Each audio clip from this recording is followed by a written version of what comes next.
Labas rytas visiems. Klausykit, man laikas per greitai kažkaip bėga. Aš vakar pasižiūrėjau pas save YouTube kanale, kad už savaitės laiko nekėliau jokio video, tai galvoju, viską šiandien būtinai reikia jums pafilmuoti. Tai va, tai aš esu jau visa pasiruošusi, pasidažiusi, beveik prasibūdinus. Šiandien labai buvo sunku keltis. Šiandien, žinokit, kavą geriau, tai grinai su užmerktom akim, taip sėdžiu prie stalo užsimerkus, kavą geriu ir laukiu jos efekto. Tai va, tai šiandien pati pirma vieta, kur man reikia nuvažiuoti, tai turiu rezervaciją sporto klube, o paskui pakeliui namo man reikia užsukti į maisto parduotuvę ir gal dar užsuksiu į vaistinę, nes man taip pat reikia kelių dalykų. Tai aš jums sakiau, kad kai ten važiuosiu, jums parodysiu ir šiek tiek pafilmuosiu. Nu tai va, tai pasiėmu savo filmavimo kamerą ir tada pasirodysiu vėliau, nes dabar turiu gal 5 minutės ir reikia viską pabaigti ruošti, susidėti ir žodžiu lėkti, kad nepavėluočiau, nes labai nemėgstu vėluoti, geriau atvažiuoju keliom minutėm anksčiau.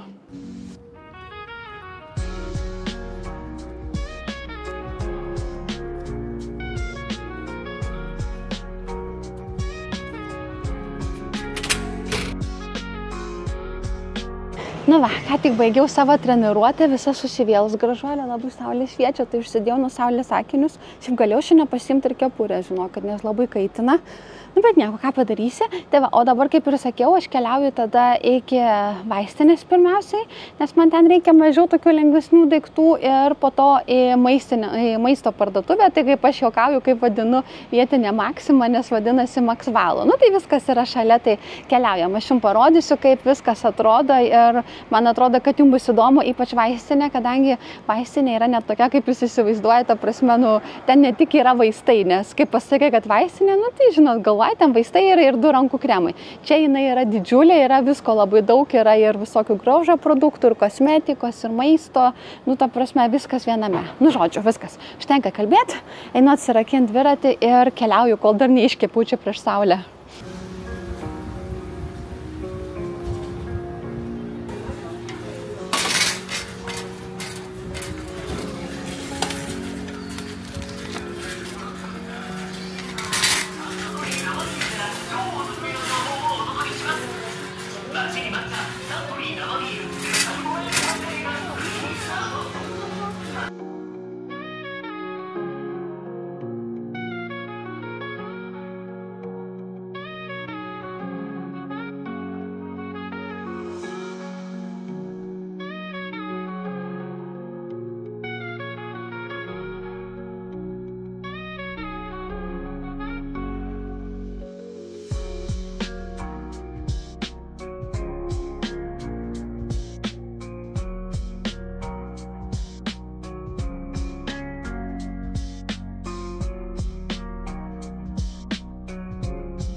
Ką tikėjau namus visai iškepus, pas mus karščiai, žinokit, niekaip neatslūksta. Šiandien yra rugsėjo 16 ar 17 diena ir iki šiol yra 30 kažkiek karščio.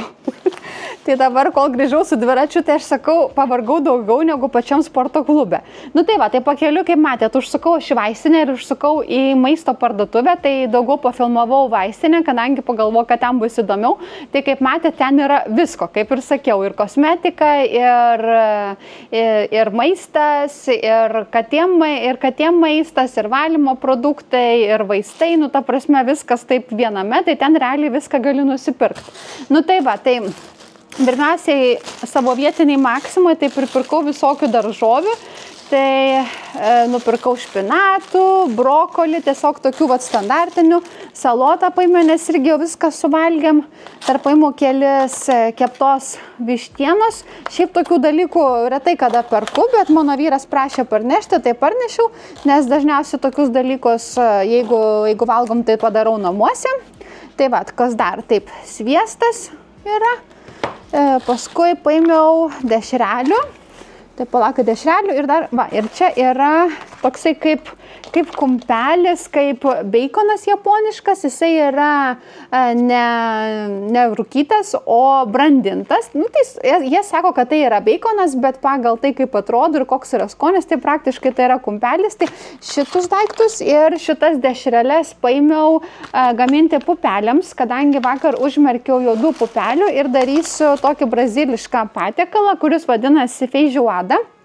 Tai jeigu aš neklystu, aš jums jau esu pasakojus apie jį. Nu tai va, tai reikia dėti beikono, dešrelių, dar paprastai kokiu nors kiaulės ausų deda, mėsos.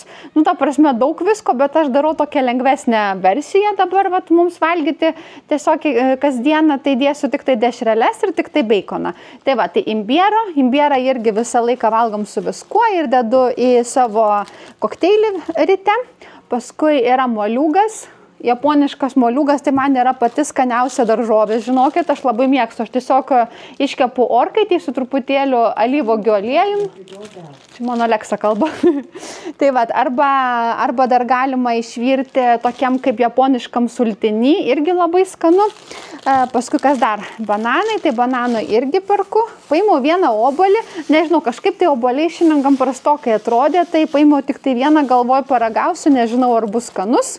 Paskui ką dar paėmiau, po to dar keletą baltyminių kokteilių, štai tokių, tai juos mano vyras kažkiek tai geria ir aš kartais geriu, žiūrint pagal situaciją, nes jeigu būna, kad aš per dieną suvalgau ten, tarkim, daug mėsos, daug kiaušinių, pupelių ir žinau, kad tikrai baltymų gavau daug, tai tuomet negeriu, bet kartais gaunasi taip, kad valgai nelabai daug baltymų, nelabai gerai valgai, nu ta prasme ir žinai, kad tikrai negavai užtektinai, tai tuomet išgeriu vieną šitą kokteilį.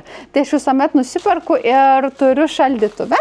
Paskui taip, morkos, saldžios bulvės irgi labai pamėgau gyvendama Japonijoje, tai tiesiog iškepu orkaitį, be nieko ir žinokit labai skanu, bet jeigu neklystu, tai japoniškos saldžios bulvės yra truputį kitokios negu Lietuvoje. Paskui kas dar, va, agurkai, sezamų aliejus, tai irgi visur maisto gamyboje naudoju ir paskutinis yra sojos padažas, tai šitas yra tas standartinis sojos padažas, toksai lengvutis, tai aš jį dažniausiai naudoju maisto gamybai.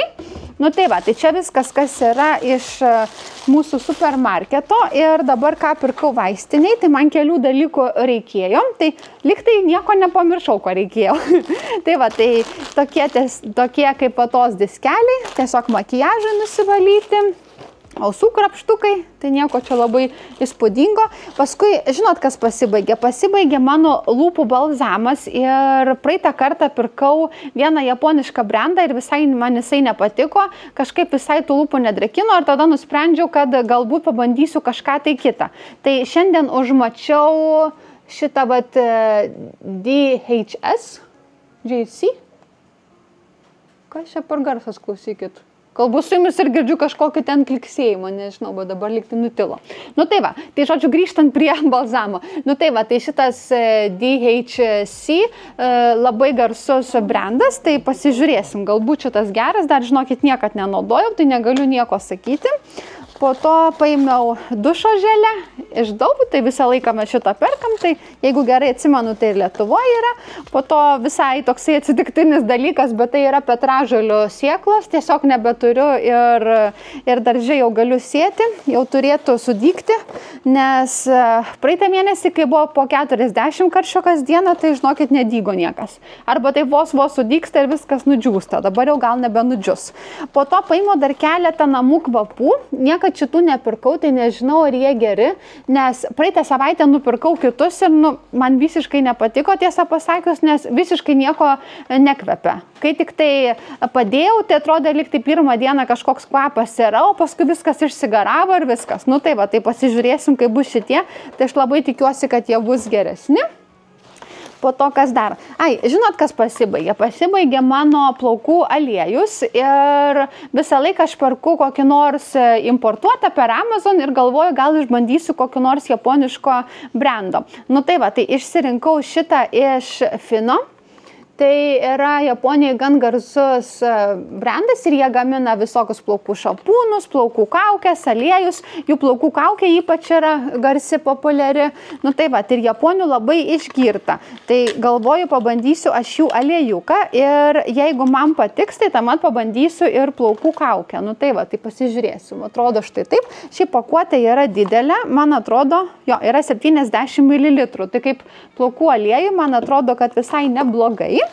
Paskui kas dar? Dar paėmiau vieną šampūną, šiaip aš naudoju L'Oreal profesionalų šampūną, bet po vasaros, žinot ką jaučiu? Jaučiu, kad truputėlį yra galvos oda pasausėjus už tai, kad pas mus visą laiką saulė šviečia, kaip sakiau, karščiai visą vasarą ir praktiškai kiekvieną dieną šviečia saulė. Ir aš praleidžiu gan daug gan daug laiko lauke, tai man atrodo, kad šiek tiek yra pasausėjus mano galvos oda, tai nusipirkau specialų šampūną, kuris būtent drėkina galvos odą. Nu tai va, tai išbandysiu, nes šito dar nesu niekad bandžius. Ir kas čia dar? Dar du dalykai.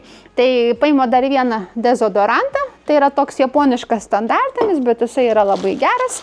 Ir paskutinis dalykas, tai tiesiog pasibaigė šiukšlių maišai.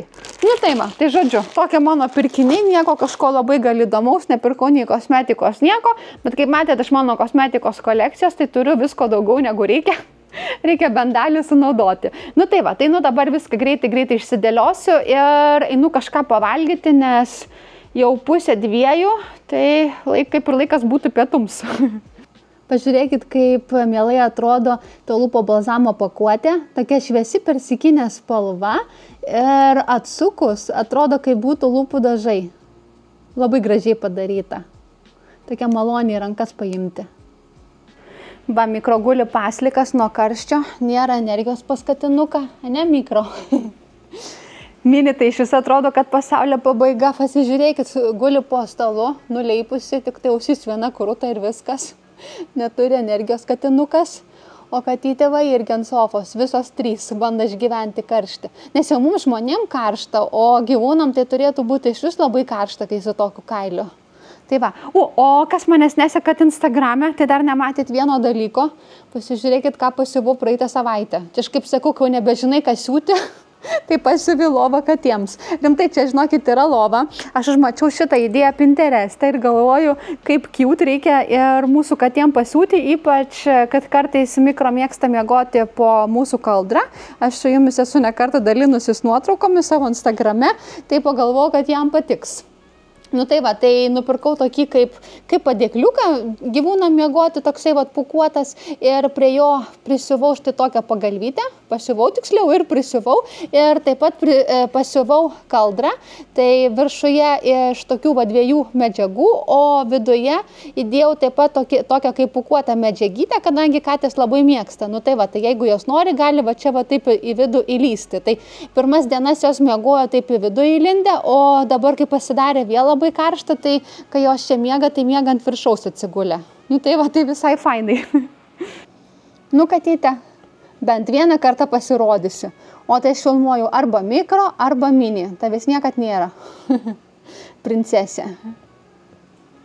Na va, lindau į dušą dabar biškutį kaip žmogus ir ką tik atėjo paštininkas atnešė siuntinį. Štai čia tai yra siuntinys iš AliExpress ir ką aš ten užsisakiau, tai užsisakiau kelis dalykus siūti savo liemeniai. Tarp kitko aš jums parodysiu, kadangi vakar pradėjau siūti, galbūt šiandien rytoj ir pabaigsiu, nes neatsimenu, ar aš jums pasakojau praeitam vlogę, bet, žodžiu, planuoju siūti vieną odinę liemenę rudeniui ir niekad iš odos nesu siuvusi, tai nežinau kaip gausis, bet labai daug pražiūrėjau visokių filmukų internete, visokios informacijos pasiskaičiau, kaip būtent siūti su oda, kokį siūlą naudoti, kokią adatą ir taip toliau. Tai manau, kad visai gal turėtų gautis, bet pirmiausiai aš bandau pagal šitą iškarpą, kadangi ją naudoju pirmą kartą, siūti tiesiog liemenę iš medžiagos ir šiek tiek aš dar tą iškarpą patvarkiau, pasiaurinau, paplatinau kai kur ir jeigu dabar viskas gausis, viskas yra gerai, tai tuomet jau bandysiu siūti iš odos. Nu tai tai užsisakiau kelis dalykus, būtent tai liemeniai, kurią siūsiu iš odos, nes tiesą pasakius, AliExpress visokių tokių mažų dalelyčių, kaip sagų, sagčių, visokių metalinių, kai būna, žinot, tokie, kaip jį vadinasi, snaps, lietuviškai nežinau, bet kai būna prie džinsų, būna tokie įsekti, tai tokių galima visokių įdomesnių rasti AliExpress, nes parduotuvėse čia būna, bet būna tokie kaip standartiniai, o Amazon tai irgi dauguma yra standartiniai ir nėra tokio didelio pasirinkimo. Tai būtent tokias smulkmenėlės siuvimui man labai patinka užsisakyti iš AliExpress. Nu tai tai atėjo vienoj pakuotėj 3 maišeliai. Taip, tai čia dabar pirmiausia yra sagos. O sagos tai labai, žinokit, fainos. Aš visas užsakiau dalis tokias kaip žalvario, iš žalvario metalo, nu ta prasme tokios spalvos. Tai aš nežinau, ar jų matosi, bet kaip atrodo šitos sagutės. Jos yra metalinės. Tiesą pasakius, atrodo dar geriau negu internete, tikrai labai gražios ir mano ta liemenė bus juodos spalvos, tai aš pagalvoju, kad tokios turėtų visai tikti, pasižiūrėsim po to, kas dar. Šiaip sagų tai užsakiau, žinokit, 2 skirtingas, nes dar nežinau, kurias naudosiu, o sagos pas mane tikrai nepražūsta, jeigu nepanaudosiu vienam projektui, tai panaudosiu kitam. Nu tai tik nežinau, pat jos ir atėjo, žiūrėkit, noriu sakyti, nežinau, kada jos ateis, bet kaip tik kita maišelėje jos ir yra. Tai šitos yra, štai tokia stiliaus, to jums parodysiu iš arčiau. Štai kaip atrodo, bet tiesą pasakius, dabar taip žiūrint, tai aš ko gero naudosiu šitas sagas, bet irgi jos yra iš tokio žalvario spalvos metalo. Taip, ir dar pasižiūrėsim, kas yra paskutiniam. Aš labai tikiuosi, kad tai yra diržo sagtis, kadangi aš planuoju daryti diržą tai liemenį. Tai radau, žinokit, labai gražią diržo sagtį. Tai pasižiūrėsim, galbūt jinai čia ir yra.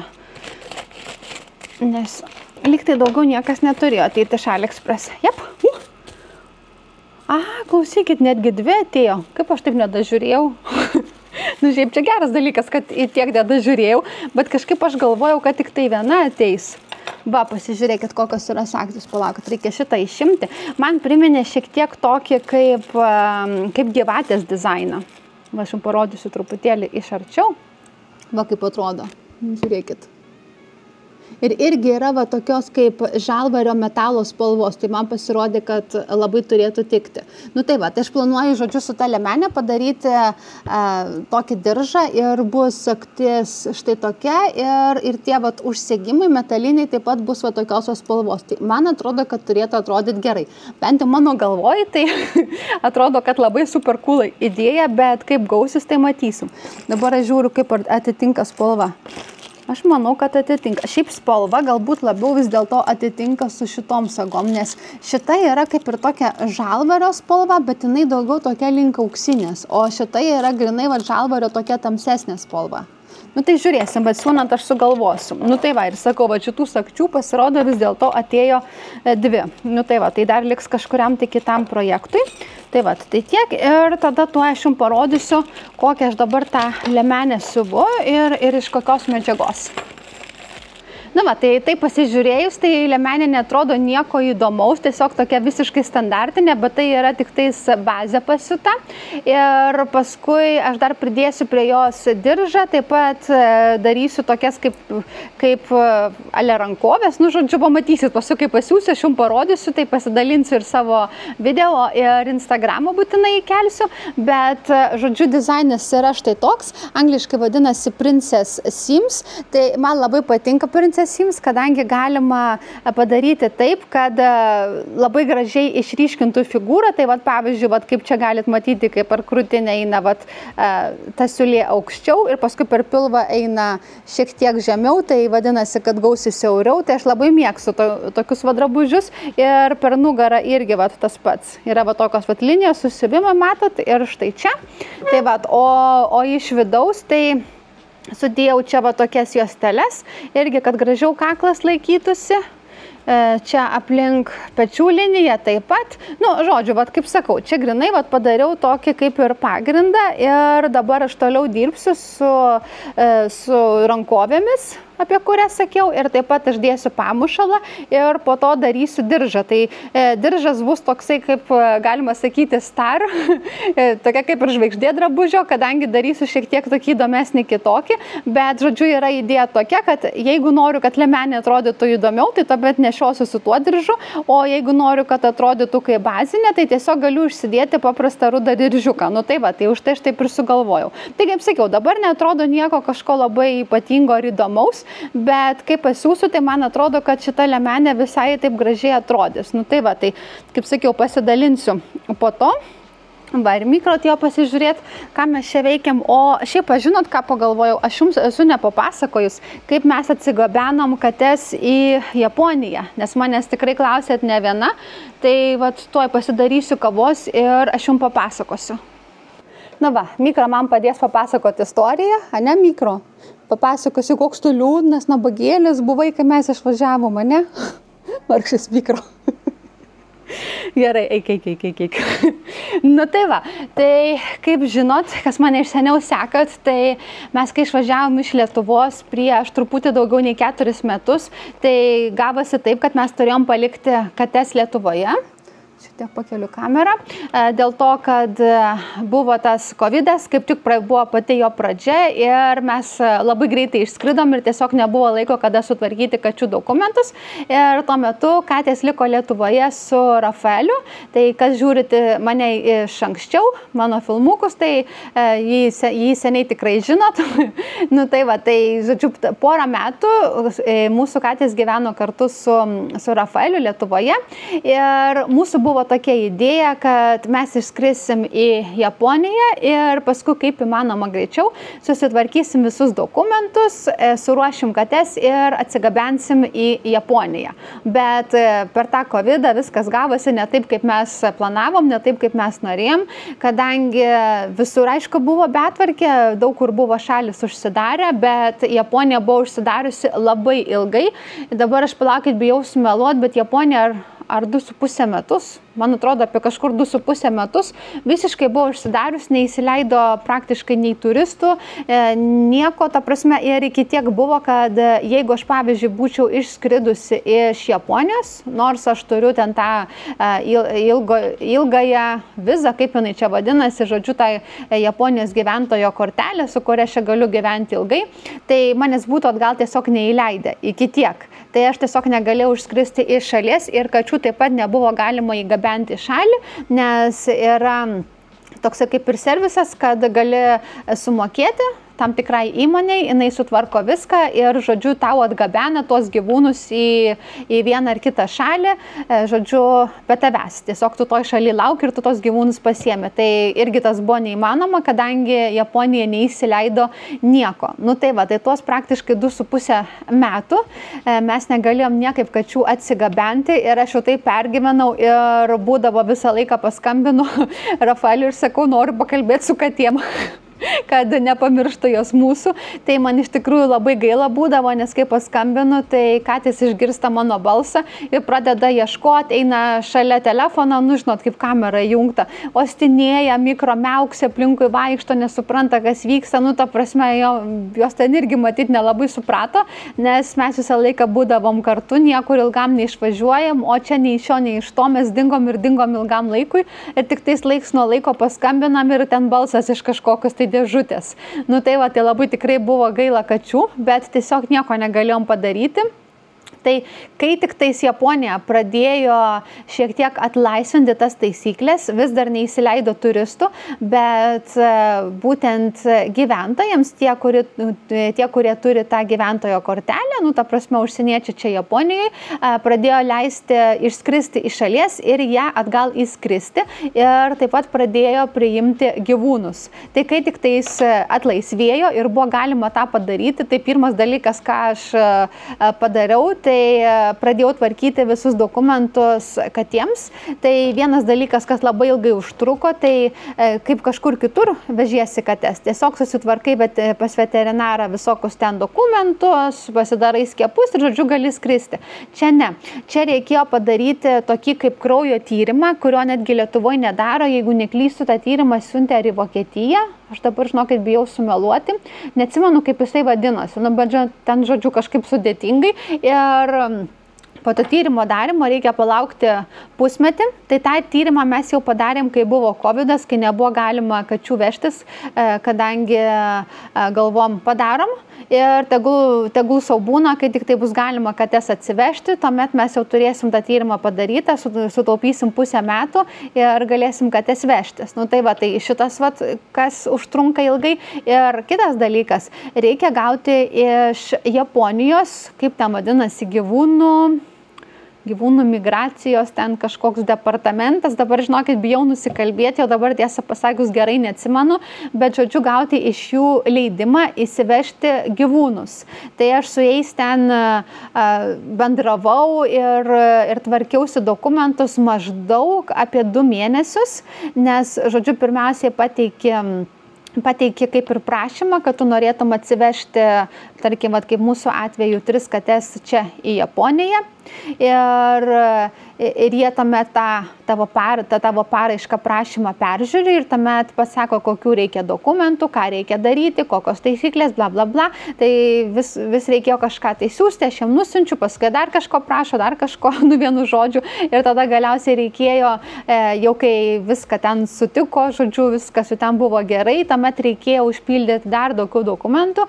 Tai tiksliai, kurią dieną tos katės atskrenda, su kuriom oro linijom, į kurį oro uostą, tai tuomet nupirkom bilietus, nes tuo atveju aš skridau į Lietuvą paimti kates, tai pirkau aš bilietą ir nupirkom 3 lėktuvo bilietus katėm, ten tokie specialūs yra, žodžiu, gyvūnams. Ir, žodžiu, aš tą paraišką irgi jau pateikiau, kad taip ir taip, nes kai atskrenda į oro uostą, turi būti padaryta rezervacija tiem gyvūnam pačiam oro uoste, tai jie turi tam turėti ir vietą, ir laiką, žodžiu, kad nebūtų užimta. Jeigu, tarkim, trūktų kažkokių skiepų, ar jiem tai būtų kažkoks įtarimas, vienu žodžiu, ir tom, kad jiem reikėtų būti karantine. Tai kaip buvo parašyta internete, tai karantinas gali būti netgi iki 180 dienų, bet kadangi aš žinokit susitvarkiau visus įmanomus dokumentus, nereikėjo, žinokit viską, ką buvo įmanoma iš kur gauti. Visko, ko prašė, netgi su dar, sakau, papildomais dokumentais, žinokit, susirinkau, turėjau tokį didžiausią blanką storiausią, aš juokauju, sakau, mūsų katės turi dokumentų daugiau negu mes, tai mūsų katėm nereikėjo būti karantine. Tai va, bet vienu ar kitu atveju, kada jau galiausiai galėjom pasiimti iš Lietuvos, tai aš grįžau dar pabaigti tvarkytis jau paskutinius ten tuos dokumentus, tai reikėjo pas veterinarą eiti, paskui pas valstybinę veterinarijos tarnybą, po to vėl reikėjo pas veterinarą, po to ten kažkas, žodžiu, netiko Japonijai iš valstybinės veterinarijos tarnybos, tai paskutinę dieną reikėjo skubėti tenais vėl į Vilnių, perdaryti ten kelis dokumentus. Ta prasme, daug tokių visokių buvo dalykų, ką reikėjo padaryti. Bet aš jau, žinokit, sakiau, darysiu viską, ką reikės, bet sakau, aš Japonės be kačių negrįšiu. Sakau, bet kokią kainą, kad ir ką reikės kaip padaryti, aš sakau, tas kates pasiimsiu. Tai žinau, kad aš jau buvau nusiteikus, taip sakau, einu, viską tvarkau, viską darau iki paskutinės sekundės, bet sutvarkysiu. Tai galiausiai pavyko visus dokumentus gauti, viską surašiau ir, žodžiu, mes Išskridom ir aš ir parskridau, ir išskridau ne iš Lietuvos, aš išskridau iš Lenkijos su LOT oro linijomis, nes dar kitas dalykas, ne visos oro linijos leidžia gabenti gyvūnus ir dar kitas dalykas, ne su kiekvienu skrydžiu tu gali pasiimti 3 gyvūnus, kadangi tai mūsų yra 3 katės ir buvo 3 didžiulės dėžės, tai dar vienas dalykas, ką reikėjo padaryti, tai visame tame derinimuose man taip pat reikėjo susitarti su oro linijomis, kad jos man tam tikrą dieną taip padarytų, žodžiu, rezervaciją. Tai čia buvo daug labai visokio skambinimo, susirašinėjimo, bendravimo ir panašiai. Nu tai vat, bet galiausiai, kai mums jau pavyko išskristi ir mes atskridom į Japoniją, tai aš jau taip, žinokit, pergyvenau, galvoju, tikiuosi, kad turiu viską, turiu visus dokumentus, turiu viską suruošęs, nežinau, ko gali trūkti, bet vis tiek, žinot, kai būna, ypač kai su japonais, jiem turi būti viskas idealiai ir jeigu ten kažkaip ne taip, jau jie ten prisikabins. Galvoju, matysiu, kaip čia bus. Ir tiesą pasakius, Japonijai man buvo labai lengva. Kai buvo parašyta internete ir tam laiške, jau kai gavau čia iš Japonų tos emigracijos gyvūnų tarnybos, ar kaip panai ten vadinasi, tai kad pasiruošti, kad užtruks 2-3 valandas, žodžiu, bus daug dokumentacijos. Labai viskas greitai. Aš atskridau, man darbuotojai su tais gyvūnais padėjo, mane nuvežė būtent į tą gyvūnų inspekciją, paėmė visus dokumentus, užtrukau, gal kokią 30, gal 40 minučių maksimum, aš sakyčiau. Jie visus tuos dokumentus sutikrino, sužiūrėjo, sako, viskas gerai, gali važiuoti namo, katės sveikos, viskas tvarko, visi dokumentai vietoj ir, žodžiu, mane galiausiai praleido. Tai, žinokit, jau kai išėjau iš oro uosto, tai atrodo, kad aš ten būčiau laimėjus kokį milijoną, nes tiek visko perėjom, kad atsigabenti, tai eina savo. Tai va, tai Japonija turbūt buvo tokia pati sunkiausia šalis, į kur mes vežėmės gyvūnus. Tai aišku, čia tas covidas irgi visiškai nieko nepadėjo, bet vis tiek, kad ir ne covidas, kad ir normali situacija, tai labai daug visokių reikia dokumentų, labai daug visokiausio derinimo. Tai va, tai mes taip ir atsigabenom tas kates ir dabar pas mumis jos yra jau 2 metai turbūt nes mes Japonijoje esam virš 4 metų, tai dabar ir taip. Tai man atrodo, kad jos čia labai laimingos ir patenkintos, nes čia yra daug vietos, yra joms balkonas uždarytas, kur gali išeiti į lauką, tai aš tikiuosi, kad čia jom patinka. Tai va, tai žodžiu tokia istorija. Kadangi prisižadėjau, tai šum papasakau, lyg tai nepamiršau jokių detalių. Bet tiesą pasakius, tai labai taip stresiškai buvo. Ir dar, ne su katėm, bet su oro uostu. Tai kai skridau į Lietuvą, tai žinokit, taip keista buvo, kadangi tuo metu dar Japonija neįsileido jokių turistų. Tai praktiškai į Japoniją ten turistai neatskrenda, neišskrenda. Tai įsivaizduokit, ateinu į didžiausią tarptautinį oro uostą Japonijoje, Tokijoje. Dideliai daly oro uosto šviesos išjungtos, tamsu, įsivaizduokit, iki tiek. Žmonių ten darbuotojas kažkoks praeina, ten vienas koks ten žmogelis stovi kampe, kitam ten kampe žmogelis stovi. Ta prasme, iš vis atrodo, kaip būtų koksai vaiduoklio oro uostas apleistas iki tiek. Kur restoranai, atsimenu, 1 ar 2 restoraniukai dirbo, kur parduotuvės iš vis dauguma buvo uždarytos, bet ne tai, kad uždarytos, mes dabar čia užsidarėm ir viskas, bet ta prasme lentynos tuščios, nieko nebėra, žodžiu, visi subankrutavę, tai taip keista buvo, toksai buvo keistas jausmas, žinokit, šakės niekad nepamiršiu, nes paprastai uoste būna visą laiką daug žmonių ir daug veiksmo. Tai va. Tai buvo labai keistai. Bet vienu žodžiu, yra tokia istorija, viskas, aš kavos taip ir nepasidariau, kaip sakiau. Tai kadangi jums papasakojau, man dabar rami galva, kad nepamiršau, tai einu darytis kavos. Tai dabar truputį darau valgyti, tai padariau tokias kaip ir salotas. Tai yra avinžirniai, saulėje džiovinti pomidorai ir palmito.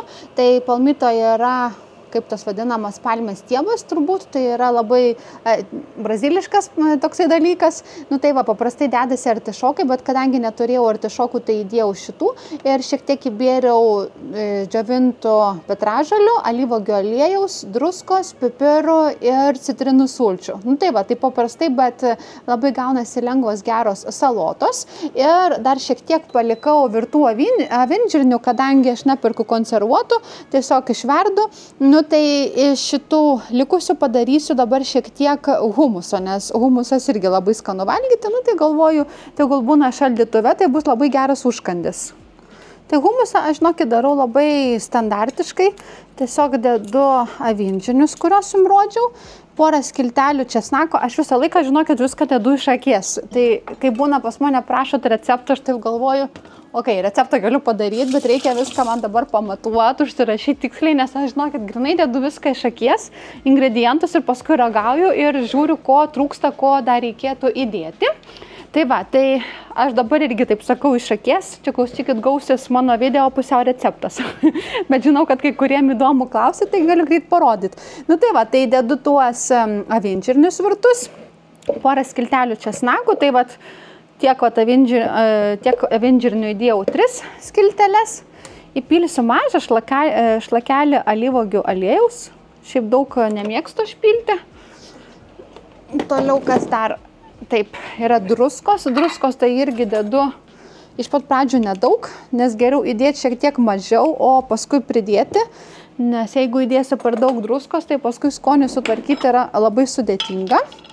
Paskui kas dar? Čia yra kmynų milteliai, tai kmynų miltelius aš pati gaminu namuose. Tai toks ir gaminimas. Realiai tai paimu kmynus ir juos su blenderiu sublendinu ir gaunasi milteliai. Tai vat. Ir kas dar? Ir dar man reikia taip citrinos sulčių įdėti.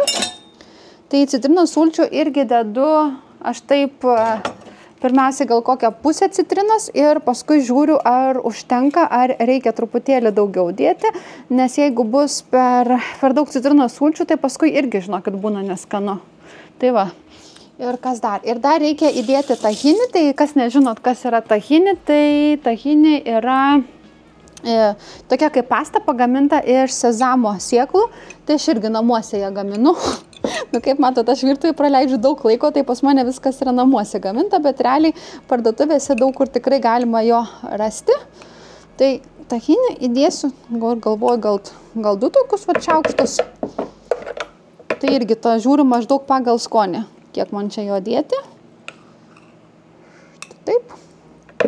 Turėtų gal tiek užtek dar biškutį to sezamo aliejaus nusistovėjusio įdėsiu, kad būtų skaniau.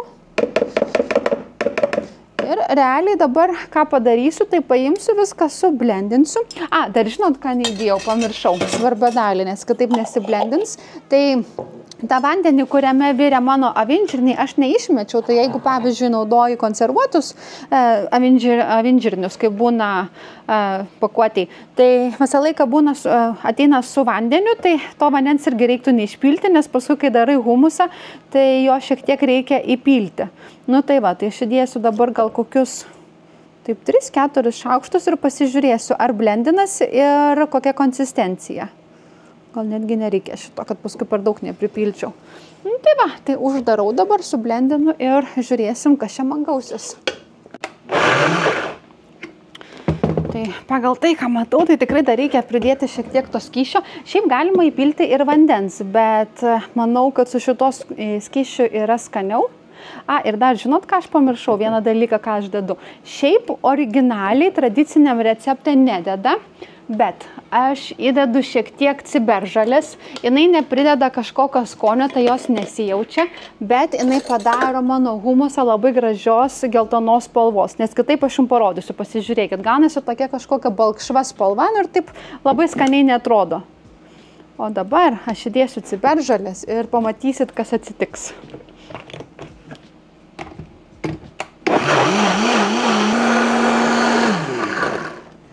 Nu va, man atrodo, kad dabar jau turėtų būti gerai. Pasižiūrėkit, ant kiek pasikeitė spalva. Dabar atrodo humusas labai gražus ir ta spalva yra tokia būtent nuo ciberžalės. Tai pasižiūrėsim, kaip čia dabar skonis. Žinokit, labai skaniai gavosi. Man atrodo, kad daugiau niekur nereikia. Tai va, gerai, viskas. Dabar perdėsiu tada aš į dėžutę. Tarp kitko, labai gerai šitą daiktą valgyti ir kaip aš dabar Jumis filmuoju, klausykit. Labai gerai valgyti ir su pita duona, ir su daržovėmis. Tai pavyzdžiui, jeigu norit kažkaip tai sveikiau valgyti, tai galima tiesiog pasipjaustyti kokio ten agurko arba morkų ir valgyti kartu. Aš kadangi kaip valgau, stengiuosi valgyti sveikiau, bet nėra taip, kad ten labai kalorijų vengčiau ar dar kažko, tai aš greičiau valgysiu su pita duonele. Bet šiaip tikrai galima valgyti su daržovėmis ir yra labai skanu. Tai va, tai šitą to supakuoju ir paskutinis dalykas, ką man reikia padaryti, tai man reikia užstatyti virti pupeles. Kaip sakiau, virsiu feijoadą, tą brazilišką patiekalą ir tuomet kaip ir viskas. Ir tuomet galėsiu eiti siūti, nes labai noriu šiandien dar biškutį pasiūti. Va, viskas suruošta, uždariau salotas, uždariau humusą ir štai čia verda mano feijoadą. Tai padariau ant lėtos ugnies ir virsiu dabar kiek yra. Dabar yra 5:30, tai virsiu ko gero iki kokios taip 11-12 nakties ant lėtos ugnies. Tai pasižiūrėjus, neatrodo kažkas labai skanaus, labai stebuklingo, bet iš tikrųjų gaunasi labai skaniai. Na ką, tai aš kaip ir sakiau, keliauju siūti, tai manau, kad mano šiandien vakaras toks ir bus, tai nelabai aš jums ką ir parodysiu ir kaip man sekėsi toliau siūti savo liemenę, aš jums parodysiu savo sekančiose vloguose. Ir tikrai dar filmuosiu šį šeštadienį, kadangi važiuosim į Nagoją, jums tuomet papasakosiu daugiau, o šiandien tiesiog norėjau padaryti bent jau trumpą vlogą, kad pasirodyti jums, kadangi ilgai nieko nekėliau. Ir kaip visada, labai ačiū, kad žiūrėjot ir mes pasimatysim mano sekančiose vloguose bei Instagramuose. Ate!